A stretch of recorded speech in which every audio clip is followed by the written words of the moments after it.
One thing about me, I am a very patient person.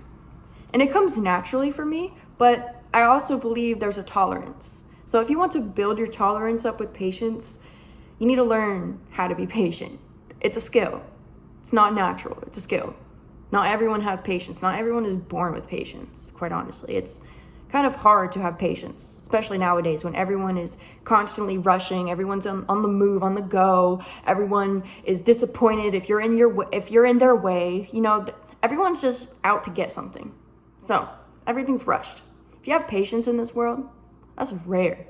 That is a rare find because you're able to patiently be graceful, and not have this reaction to everything. You're able to step back and think before you speak. That's patience.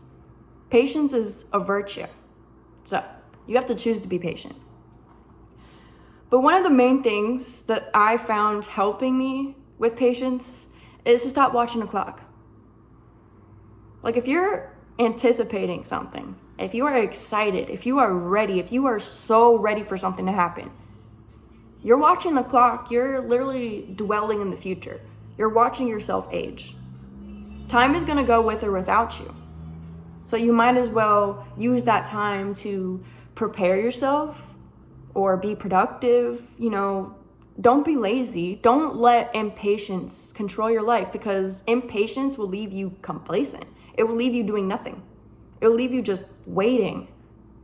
And who wants to just wait in life? Who wants to wait and waste time? Who wants to watch the clock for real?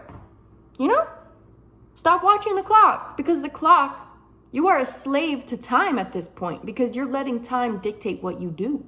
Stop watching the clock.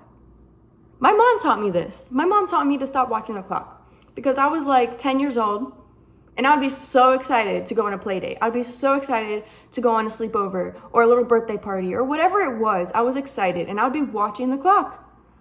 The party would be at 2 p.m. and I'll be like, Mom, when is 2 p.m.? Is that 2 p.m.? When's 2 p.m.?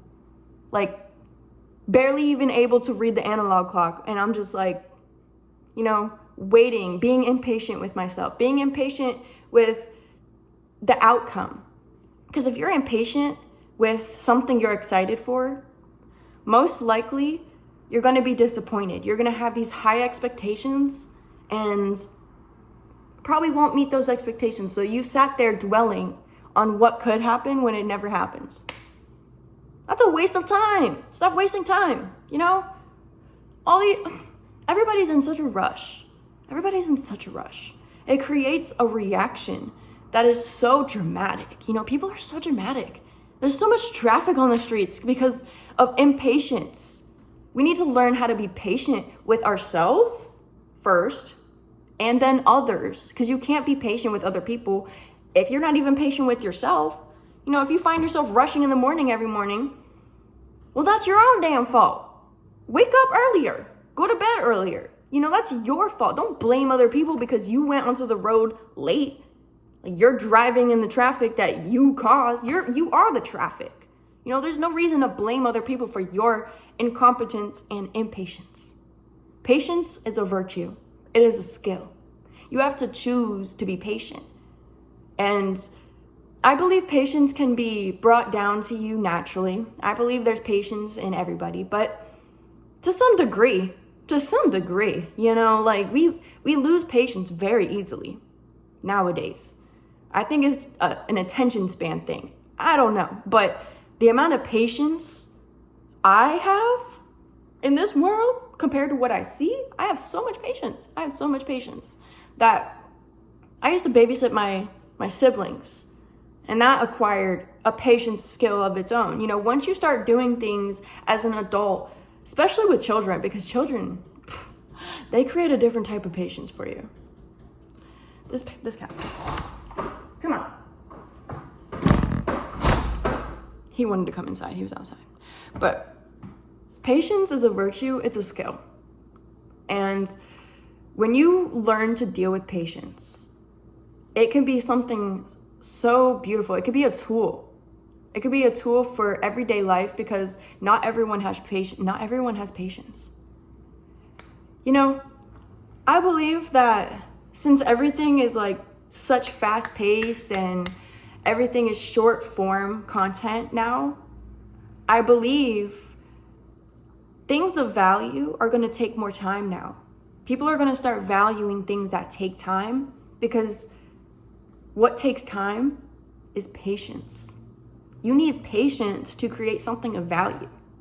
Because if you really tell yourself something so minuscule and small, something that you can do right, boom, boom, boom, boom, fast, like fast paced, is that really the highest value? Is that the highest value of anything in life? I believe anything that takes time, anything that takes patience is of value. Children takes patience. Children are of value. Life takes patience. Life is of value. So if you're gonna tell me the fast lane in a traffic road is, I don't know where I'm going with that. But you lose patience on the streets. Like, there's so much impatience on the streets. It's ridiculous. So that's all I really wanted to say today. I wanted to talk about creating more patience in life, because no one has patience anymore. Everyone is rushing and it's annoying. So, yeah. Thanks, guys. I'll see you tomorrow.